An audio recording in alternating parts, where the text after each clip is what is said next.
अस्सलाम वालेकुम friends, welcome back to top smarties. Drama serial चालबाज, जहां पर शायान आखिरकार हामिद साहब का अफसोस करने भी यहां पर पहुंच ही गया। तीनों भाई जो खड़े थे तो इनको बता देता है कि अनाया का कोई कसूर नहीं था, वो तो सिर्फ अपनी बहन आयजा के गुनाह की भेंट चढ़ गई थी। ऐसे में सब चौंक चाहते हैं कि आयजा आयजा का किस्सा क्या है। तो शायान बताता है कि आयजा ने मुझ पर कॉफ़ी गिराई थी और सोशल मीडिया पर ये वीडियो वायरल हो गई थी, जिसके बाद मैंने ठान लिया था कि इन लोगों को सबक ज़रूर सिखाना है। तभी तो मैंने अनाया से निकाह किया और कुछ ही घंटों के बाद उसे तलाक भी दे दी।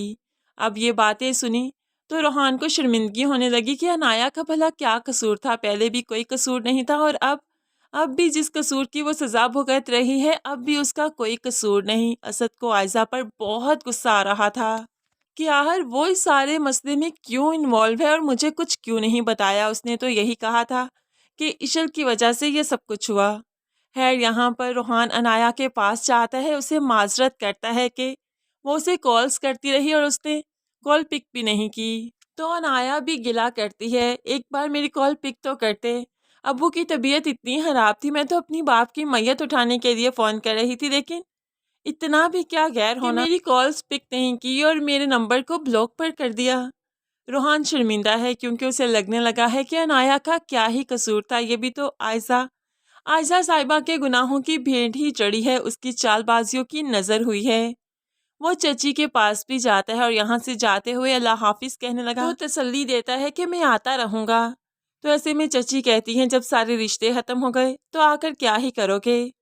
तो रोहान बता देता है, क्या मतलब, भतीजा तो हूँ ना, कोई और रिश्ता नहीं सही तो भतीजे का रिश्ता तो है ना।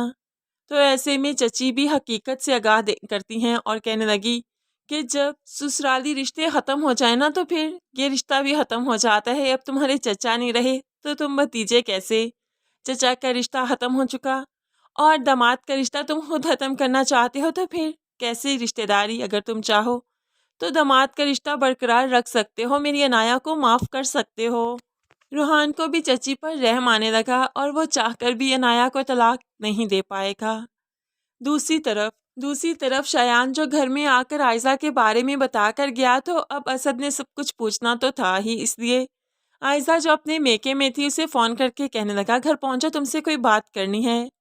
आयजा के तो हाथ पांव फूलने लगे, क्या बात है। उसे लगा शायद इशल ने सब कुछ बता दिया। तो ऐसे में असद कह देता है, शायान के बारे में कोई बात करनी है, जल्दी से घर पहुंचो। आयजा तो वाकई अब कांपने लगी, पता नहीं क्या हो गया वहां पर। लेकिन सबसे पहले वो शायान को कॉल करती है। आर, तुमने सच बता ही दिया ना, असद को फ़ोन किया था तुमने, क्या बताया तुमने, तुम क्या खेल खेल रहे हो इशल के साथ मिलकर।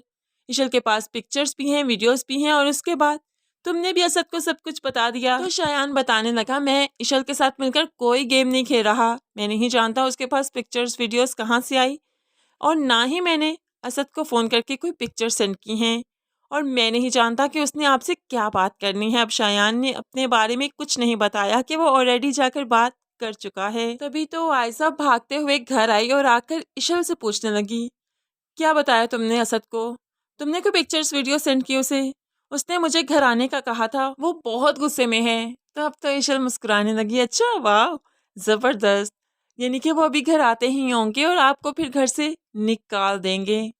अब यहाँ पर आयशा परेशान हो गई, लेकिन इशल को भी वार्न करती है कि अगर मैं फंसी ना, तुम्हें भी पूरी तरह से फंसा दूंगी, और तुम जानती हो कि मैं किस तरह से बाजी को पलटना जानती हूँ, तुम्हें तो समझ भी नहीं आएगी मैंने किया क्या।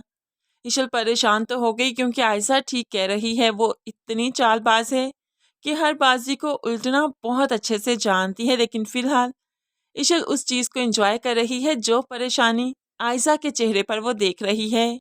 अब असद आएगा, कोई धमाका होगा।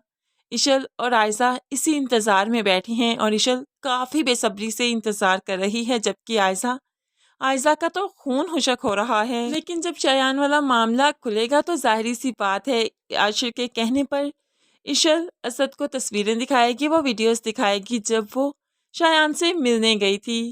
खैर, यहाँ पर हर एपिसोड इतनी इंटरेस्टिंग है, इतनी अनएक्सपेक्टेड ट्विस्ट आ रहे हैं कि जो सोचा भी नहीं वही हो जाता है। ड्रामा बहुत ज़बरदस्त पीक पर जा रहा है फ्रेंड्स।